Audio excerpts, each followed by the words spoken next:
경남 지역 이슈를 분석하는 시간 헬로 이슈 토크 시작합니다. 나들이 하기 좋은 계절에 사회적 거리 두기까지 전면 해제되면서 도심에서 여유를 즐기는 시민들이 카페 거리를 자주 찾고 있는데요. 특히 창원 성산구 삼귀 해안도로 귀산 카페 거리 도로변에는 푸드트럭이 새로운 명물로 자리 잡았습니다. 문제는 해당 지역의 푸드트럭 영업은 모두 무허가로 사실상 불법 영업이란 점인데요. 최근 상생을 위한 규제 완화 혹은 제도 마련 목소리가 나오고 있어 오늘 해법 짚어보는 시간 가져보겠습니다. 오늘은 유진상 경상남도 도시재생위원회 위원장 문일환 변호사와 함께합니다. 어서 오세요. 네. 반갑습니다. 네, 안녕하세요. 자, 두 분께서는 귀산에 있는 푸드트럭 이용해 본 적 있으세요? 어떠십니까? 저는 아직 그림으로만 봤습니다. 그렇군요. 네. 우리 변호사님은요? 저는 말씀으로만 들었습니다. 아, 그렇군요. 저도 카페 가서 뭐 커피 한 잔 먹고 출출하면 뭐 사 먹기도 하고 저는 점을 그쪽에서 본 적도 있는데 요즘은 또 바이킹 기구까지 들어섰다고 합니다. 아마 한 번쯤 이용해 본 분들 굉장히 많으실 텐데 이 귀산 카페 거리와 마주한 푸드 트럭이 요즘 민원 대상이 되고 있다고 합니다. 위원장님 어떤 내용입니까? 네, 창원 기산동 하면 마창대교 야경이 보이는 굉장히 근사한 곳이죠. 맞아요. 거기에 최근에 그 카페촌들이 들어섰고, 그리고 이제 사람들이 점점 많아지니까 푸드트럭이 한 10대 정도 와서 이제 인기를 끌고 있는데, 푸드트럭 하면 말 그대로 트럭 하나를 개조를 해서 간편식을 만들 수 있는, 맞아요. 왜냐하면 이제 그 안에 많은 걸 설치할 수 없기 때문에 햄버거류라든지 간단하게 뭐 아이스크림 이 정도를 네. 파는 트럭인데, 해외여행 하다 보면 사실 푸드트럭 많이 볼 수 있습니다. 근데 최근에 저희는 우리나라에는 최근에 갑자기 이제 유행을 한 거고, 네. 해외 가면 근교뿐만이 아니라 아파트 단지 입구에도 이런 것들 되게 흔하게 볼 수 있거든요. 근데 이제 우리나라에서는 왜 그동안 그렇게 인기를 못 끌었느냐 하면, 이제 우리나라는 자영업 비율이 다른 나라보다 훨씬 높습니다. 네, 그리고 상대적으로 푸드트럭이 그래서 적은데, 그런 데다가 자영업자들이 매우 많기 때문에 자영업하는 분들이 있는 곳들 대부분 명소에는 가치가인 사람들이 많이 방문하는 곳에는 자영업자들이 화랑을 이루고 있고, 그렇기 네. 때문에 자연적으로 충돌할 수밖에 없는 구조를 가지고 있어서 그동안 뭐 경찰의 단속, 벌금, 과태료 대상으로 이렇게 몰리다가 최근에 이제 그 합법화되면서 네. 곳곳에 특히 창원 같은 경우는 귀산동에 이렇게 푸드트럭 촌이 생겼는데, 사실 푸드트럭 같은 경우는 기동성이 뛰어나잖아요. 네. 그래서 이제 상권에 구애받지 않기 때문에 외국에서 이렇게 화랑이 됐던 건데, 국내에서는 좀 특수한 상황에 봉착을 한 거죠. 기존 네. 상권과의 충돌이라는. 그리고 이제 푸드트럭 같은 경우는 임대료를 내지 않기 때문에 상대적으로 저렴한 가격, 네. 맛 좋은 음식, 그리고 이제 뭐 커피, 샐러드, 음료수 이렇게 간단식을 쉽게 팔 수 있다는 장점, 이런 게 있기 때문에 미국 같은 경우는 푸드트럭으로 백만장자가 된 케이스도 있고요. 그렇군요. 최근에 영화 아메리칸 셰프에서 쿠바 샌드위치나 그 우리나라 사람들이 미국에 가서 비빔밥을 네. 만들어서 오히려 역으로 수출한 그런 것들이 푸드트럭의 성공에 좋은 사례라고 할 수 있습니다. 그래서 네. 그런 분위기를 때문에 저희도 이제 안착이 되나 했는데, 네.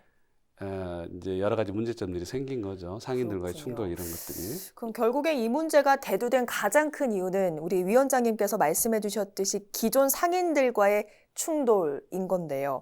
사실 관광객이나 시민들 입장에서는 다양한 먹거리가 있으니까 단순하게 좀 좋다라고 생각할 수도 있거든요. 그렇죠. 상인들의 주장은 어떤 겁니까? 지금 상인들이 일단은 푸드트럭이 불법입니다. 네. 지금 귀산동에서는 도로의 갓길에다 하고 있기 때문에 불법인데, 원래 이제 2014년도에 합법화가 됐거든요. 네. 2014년도에 식품위생법을 이제 이렇게 바꾸면서 허용을 했는데, 그 허용되는 게 하천부지 또는 도시공원, 유원지 고속도로 네. 또는 고속도로 졸음쉼터, 대학교 주변 뭐 이 정도인데, 그리고 이제 특별히 축제나 행사가 개최되면 한시적으로 이제 용인해주는 형태. 그렇기 때문에 실제로 푸드트럭이 합법적으로 운영할 수 있는 구간은 범위는 매우 적습니다. 네. 그 이제 푸드트럭 영업자 입장에서는 주말이면 나들이 몰리는 귀산 해안도로를 가서 이제 수익을 창출하고 싶은데, 사실 마창대교 쪽 귀산동 가보시면 알겠지만 정말로 저라도 이렇게 네. 이동식 뭔가를 포장마차 같은 걸 해보고 싶은 유혹을 느낄 정도로 참 좋은 장소거든요. 맞아요. 하지만 이제 인근에서 최근에 생긴 카페촌들의 주인들, 업주들은 합법적으로 자기는 장사를 하고 꼬박꼬박 세를 내고 세금을 내고 하는데 자기를 바로 코앞에서 네. 세금도 안 내고 불법적으로 영업을 하는데 본인들보다 마치 돈을 더 많이 버는 것처럼 보이고 네. 근데다가 또 이제 실제로 상인들 매출이 줄어들었고 그리고 이제 또 다른 이야기들은 푸드트럭의 위생 상태를 과연 알 수가 있느냐. 네. 합법적인 장소에서 하면 컨트롤이 가능한데 이렇게 불법적으로 왔다 갔다 할 때 그게 과연 가능하냐 이런 이야기도 나오고 이제 엎친 데 덮친 격으로 푸드트럭 먹고 나면 그 손님들이 그 일회용 그걸 네. 여기저기 쓰레기 버리고 같은 다니는 것들이. 그렇죠. 네. 그런 것도 이제 불만이 겹치고 겹친 거죠. 그렇군요. 상인들 입장도 들어보니까 고개가 좀 끄덕여지는데 그래서 오늘 저희가 이 논의를 좀 심도 깊게 해볼 필요가 있을 것 같습니다. 자, 그런데 좀 충돌되는 부분이 있는 것 같아요. 말씀해 주셨지만 푸드트럭은 2014년에 합법화가 됐다고 위원장님께서 말씀을 해주셨어요. 그런데 귀산의 푸드트럭은 불법이다라고 말씀을 해주시면서 영업 가능 지역이 좀 한정돼 있기 때문이다 이런 말을 좀 덧붙여 주셨거든요. 네네. 그러면 지금 푸드트럭 합법입니까? 불법입니까? 좀 기준이 명확히 알아야 될 것 같아요. 예, 우선은 이제 푸드트럭은 2014년 전까지는 원래 차에서 뭔가 음식물을 조리해서 판매하는 것은 원칙적으로 안 됐거든요. 네. 차에서 음식물을 조리해서 판매하는 것은. 근데 그게 2014년 식품위생법이 개정이 되면서 이제 그 허용을 해준 겁니다. 한마디로 이제 푸드트럭을 이제 상정을 하고 이제 법을 이제 바꾼 거죠. 그런데 이게 식품위생법상 이게 원래 안 됐던 걸 하면서 또 푸드트럭이라는 새로운 걸 들어오면서 이제 여러 가지 또 규제가 생긴 거죠. 사실은 허용은 해주지만 네. 이거 다 거쳐야 돼라는 거죠. 어. 사실은. 그러니까 이게 뭐냐면은 푸드트럭으로 정상 영업을 하기 위해서는 좀 할 게 많아요. 네. 국가 및 지자체가 시행하는 그 영업자 모집 공고에 응해가지고요. 네. 사업자로 선정이 돼야 돼요. 사업자로 일단 선정이 낙찰이 돼야 돼야 되고. 된다는 거죠. 낙찰이. 예, 경쟁 입찰입니다. 낙찰이 돼야 돼요. 네. 또 사업자 선정이 되면은 자동차 구조 변경 승인을 또 득해야 됩니다. 왜? 네. 개조해야 되잖아요. 어. 조리하려면은 일반 차로는 안 되니까. 네. 그리고 또 이제 별도로 위생 교육 네. 그리고 건강 진단 등을 다 어. 받아야 돼요. 그렇군요. 받은 이후에 또 영업을 하려는 그 해당 그 지자체, 해당 어떤 장소의 시군구 지자체 가가지고 영업 신고를 또 해야 됩니다. 내가 네. 어디서 장사하려면 그 지자체 가가지고 영업 음. 신고해야 되고 뭐 이런 식으로 좀 과문이 더 많아요. 푸드트럭 영업을 하기 위해서는 그렇게 해가지고 어렵게 해가지고 오케이 받았어요. 네. 받았는데 여기서 끝나는 게 아니죠. 허가는 받았어. 특정한 시군구 뭐 마산시든 창원시든 가가지고 허가를 받았는데 네. 아까 그 교수님 말씀드렸던 것처럼 또 가는데 장소적 제한이 있어. 장소적 제한. 그렇게 받았다고 해서 모든 곳에서 할 수 있는 게 아니고 아까 말씀드렸던 것처럼 뭐 유원시설, 네. 뭐 관광지, 뭐 대학교, 뭐 체육시설, 뭐 도시공원, 하천 등 딱 정해진 곳이 있어요. 네. 그거 외에서는 할 수가 없습니다. 음. 그러니까 이게 허가를 받기도 사실 쉽지 않은데 허가를 받았다고 해서 또 장소적 제한이 있기 때문에 아무 데서나 할 수 있는 게 아니에요. 그래서 이제 그 비산동 같은 경우에는 이제 원칙적으로는 할 수 있지만 장소적 제한이 있기 때문에 네. 비산 해안도로에서 못 하는 거죠. 어. 네, 그 사람도 영업 신고를 했다 하더라도. 네. 이 푸드트럭 규제가 상당히 좀 까다롭다 이런 부분까지 저희가 확인을 할 수 있었는데 돌이켜 보면 청년 창업 활성화의 일환으로 뭐 지자체나 정부에서 푸드트럭을 좀 장려하는 경우도 있었지 않습니까? 네. 과거에 좀 어땠죠? 맞습니다. 그 이전에 푸드트럭에 대한 별다른 정책이었었는데 말씀하신 것처럼 2014년도에 규제 혁신, 경제 활성화, 청년 일자리 창원, 일자리 그 지원 창업을 이제 목표로 6,000개를 일자리를 창출하겠다는 목표의 아주 굉장히 핵심적인 정책 중에 하나였습니다. 네. 근데 사실 이게 보시겠지만 소상공인이라든지 청년 창업을 이게 지원할 수 있는 방법들은 여러 가지가 있거든요. 네. 아주 많기 때문에 이 푸드트럭이 어떤 큰 꼭지를 점하기는 쉽지는 않아요.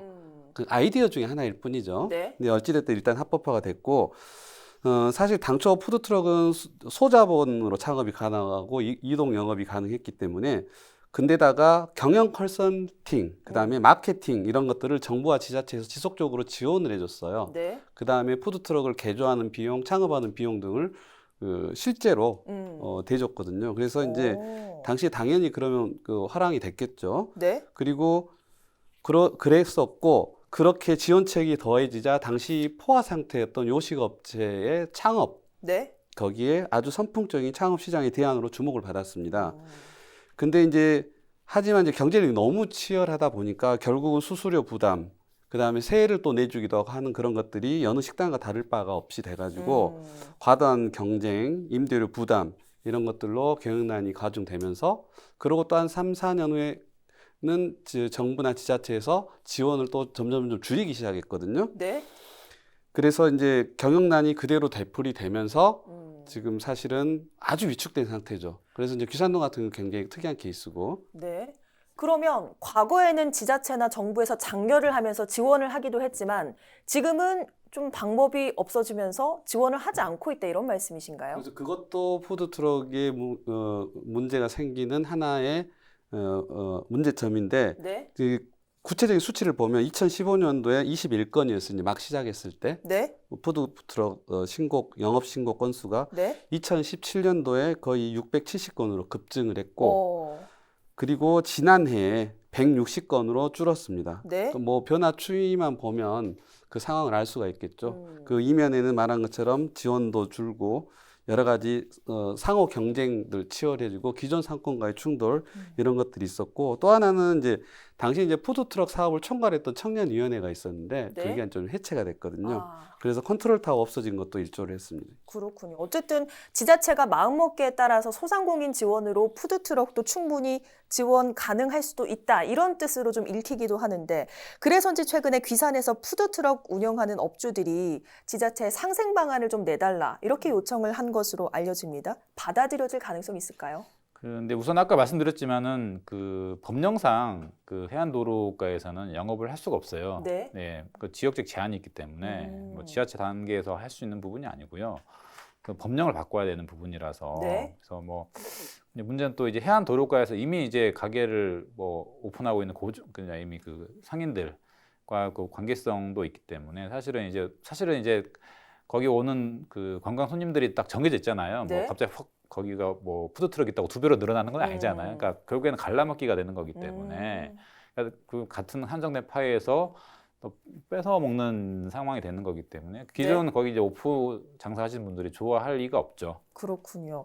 자, 그렇지만 지금 시기가 딱 민선 8기 시작점이기도 하고 또 최근에 가장 이슈가 소상공인 또 자영업자 지원 문제라서 충분한 논의가 될 가능성도 있지 않을까 이런 기대감이 드는데 어떻게 보십니까?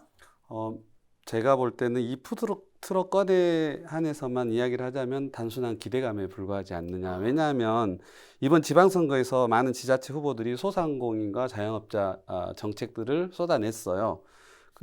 그리고 이제 실제로 네. 그렇게 쏟아낸 정책들이 얼마나 큰 힘을 발휘하는지 확인이 됐어요. 그렇죠. 그냥 문재인 정권에서 예를 들면 기재부가 절대 불가하다던 50조 손실보전금 결국은 지원을 못했잖아요. 근데 이제 윤석열 집권 직후에 일사천리로 이게 지불이 됐는데 분석을 해봤더니 이 표가 전부 다 고스란히 국힘당 표로 흡수된 것으로 확인이 됐거든요.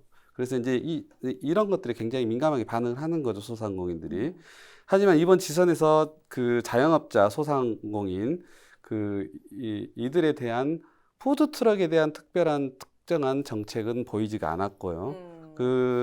사실 이게 골치 아픈 문제긴 하지만 이미 그 청년이나 은퇴 세대들한테 많이 각광받는 아이템이 됐고 네. 그다음에 합법화 됐잖아요. 그렇기 때문에 사실 표가 되지는 않지만 이미 합법화 됐고 그동안 자기들이 지원도 했기 때문에 섬세하게 가다듬어야 됩니다. 네. 새롭게 지자체장들이 된 분들이.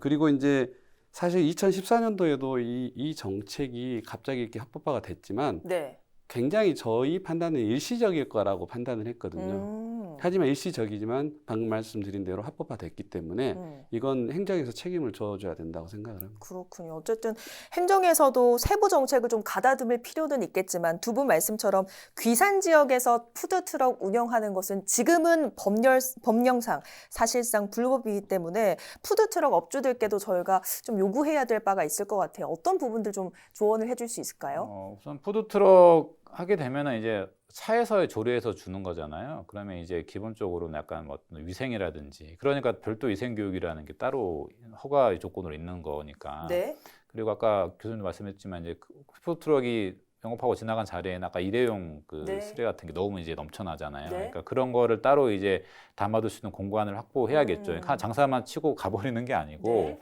뭔가 좀 이제 지역 상인들과의 어떤 그 형평성, 그러니까 뭐 나가는 비용을 분담을 할 필요도 있을 거 아닙니까? 자기가 네. 먹고 빠져버리면은 사실은 약간 주위 사람들 입장에서는 좋게 보이지 않잖아요. 좋게 보이지 않고 또 이제 또 굳이 따지면 또 메뉴가 그렇게 특별하냐? 그러면 메뉴도 특별하거나 또는 뭐 가격적인 메리트가 있느냐라는 것도 사실 아닐 수도 있어요. 또 오히려 관광지면은 약간 관광지에서는 약간 좀 이렇게 가격을 높게 받는 게 있잖아요. 네. 그러니까 그건 또 똑같이 또 푸드트럭도 따라하는 부분도 있고, 그러니까 그런 부분도 스스로도 자정의 노력이 필요하겠죠. 그리고 또 뭐 카드 결제를 귀산동은 아니었는데 다른 지역에서 푸드트럭을 한두 번 이용한 적이 있는데 카드 결제를 또 이제 맞아요. 안 한다고 안 경우도 되는 있죠. 업체도 있고 해서 그거는 뭐 어찌됐든 좀 카드가 되지 않으면은 사실은 고스란히 이제 현금 내고 뭐 세금 안 내겠다라는 네. 것밖에 안 되잖아요. 그러니까 어찌됐든 본인들이 그런 걸 요구하려면 본인 스스로도 그런 의무를 책임을 부담을 해야 되기 때문에 스스로도 이제 정부에서 언제까지 계속해서 지원해 줄 수는 없잖아요. 네. 뭐 처음에 약간 바람이 불어가지고 지원해 주지만 또 시간 흐르게 되면 약간 알아서 자생적으로 살아가야지라고 할 네. 수밖에 없기 때문에 그러니까 업주 스스로 경쟁력 제고를 해야 될 거고 물론 정부에서도 이미 제도를 만들었으면은 네. 계속 꾸준한 지원이 필요하겠죠. 그렇군요. 네. 어쨌든 푸드트럭뿐만 아니라 최근에는 뭐 다양한 업종 또 다양한 업태가 생기고 있는 만큼 행정에서 좀 더 꼼꼼히 챙겨야 할 필요가 있어 보이는데 앞으로 행정에서는 어떤 부분 좀 챙겨야 할 것으로 보이십니까? 아까 뭐 방금 말씀했지만은 우선은 기본 식품위생법 법령에 대해서 특히 장소적 제한에 대해서는 좀 생각을 해봐야 될 것 같아요. 그러니까 이게 뭐 상권을 분석하거나 어떤 그런 걸 분석해서 하는 게 아니고 행정은 기본적으로 이제 뭐 사고 안 나는지요. 장사가 잘 되는 관심 없고 네. 우리들 사고 안 나게 뭐 그래서 우리 이제 그러니까 행정이 책임을 안 지는 그런 지역만 해주는 거죠. 뭔가 네. 사고가 안 나게. 그러니까 그러면 약간 보수적이 되고 소극적이 될 수밖에 없잖아요. 맞아요. 그럼 장사가 잘 안 되겠죠. 그러니까 막 그런 어떤 행정 편의주의적인 접근을 조금 이제 지양을 하고 네. 아무래도 좀 이제 어차피 결국에는 다 먹고 살려고 하는 거잖아요. 네. 그러니까 그런 부분에 대해서 조금 더 이제 적극 행정을 통해서 그 사람들이 좀 장사를 잘 할 수 있도록 좀 장소적 조금 더 열어주고 뭐 조금 열어주는 부분도 필요할 것 같고 뭐 귀산동 네. 같은 경우에 굳이 뭐 막아둘 필요가 있나 물론 이제 차들이 지나가기 때문에 위험한 부분도 사실 있긴 한데 네. 뭐 옆에 라인을 쳐가지고 할 수도 있는 부분이고요. 그런 부분이라든지 그래서 계속해서 조금 행정적으로 좀 다듬을 필요가 있을 것 같아요. 물론 지자체도 중앙정부를 협조해가지고 그런 걸 더 가다듬을 필요도 있을 것 같고요. 그래서 벌써 올해만 지금 귀산동 해안도로 푸드트럭 관련해가지고 벌써 고발건이 4건이라 합니다. 그러니까 분명히 주변에 이제 상가 분들께서 했겠죠. 네. 왜냐하면 경쟁이 될 수밖에 없고 저 사람 때문에 나의 매출이 떨어지니까. 그러니까 그게 참 안타까운 문제인데 결국에는 행정에서 해결할 문제인 것 같고요. 당사자 두 사람이 해결할 문제는 아닌 것 같고 네. 그런 걸 관련해서 뭐 관련 위원회라든지 좀 적극적으로 해야 되지 않나라는 생각을 합니다. 네, 그렇군요. 올해만 벌써 4건의 고발건이 있었다고 하니까 앞으로 행정이 좀 나서도 상인들과 푸드트럭 상인 간의 마찰이 없을 거란 보장이 없을 것 같습니다. 중재할 단체, 조직을 고려해야 된다 이런 주장도 나오는데 어떻게 보세요? 네, 방금 말씀하신 것처럼 이게 불법적인 위치에서 뭔가 행정에서 허가해주기 힘들기 때문에 별도의 컨트롤 타워 같은 거 조정 능력이 있는 단체가 필요할 수도 있는데요. 예를 들면 프랑스 파리 같은 경우도 토요일하고 일요일 아침 8시부터 12시까지만 한시적으로 이런 푸드트럭을 허가를 하는데 그때 도시 인근에 그 신선한 야채들을 와서 팔고 아주 순식간에 또 철수해서 딱 가면 그 네. 오후부터는 상인들이 또 장사를 하고 그리고 지금 멀리 갈 필요도 없이 부산 강복동에 가면 네. 그 재래식 포장마차도 있고 또 퓨전 포차도 있는데 퓨전 포차 같은 경우도 프랑스하고 비슷해요. 정해진 시간에 자기들이 쭉 끌고 와가지고 일정한 시간까지 장사를 하고 다시 그걸 끌고 와서 일정 보관 장소에 넣어놓거든요. 네. 그리고 이제 그 좀 특수한 케이스인데 재래식 포장마차 같은 경우는 상인들이 서로 상생 협력을 한 거예요. 기존에 같이 장사를 하다가 망하신 분들이 많고 그래서 또 서로 혈연 지연 관계에 있는 분들하고 자기들하고 화장실도 같이 쓴다거나 이러고 거기서 상업을 하는 분이 또 포차를 하는 분도 계시더라고요. 그래서 거의 300동에 가까운 그 포장마차가 40년 동안 유지된 것도 있거든요. 네. 그런 것도 벤치마킹 해볼 필요가 있을 것 같아요. 그렇군요. 어쨌든 법적 제재보다는 중재할 수 있는 컨트롤 타워부터 좀 마련해야 되지 않나 이런 생각 해보면서 오늘 시간 마무리하겠습니다. 지금까지 유진상 경상남도 도시재생위원회 위원장 문일환 변호사와 함께했습니다. 말씀 고맙습니다. 고맙습니다. 감사합니다. 네, 이제 공은 관할 지자체인 창원시로 넘어왔습니다. 지금껏 양쪽의 대립된 의견에서 누구에게도 득이 되지 못했던 행정이 새로운 민선 8기 시정에서 어떤 해법을 내놓을지 오늘 시간은 조금은 길라잡이가 됐으면 좋겠습니다. 오늘 헬로 이슈토크는 여기서 마칩니다. 고맙습니다.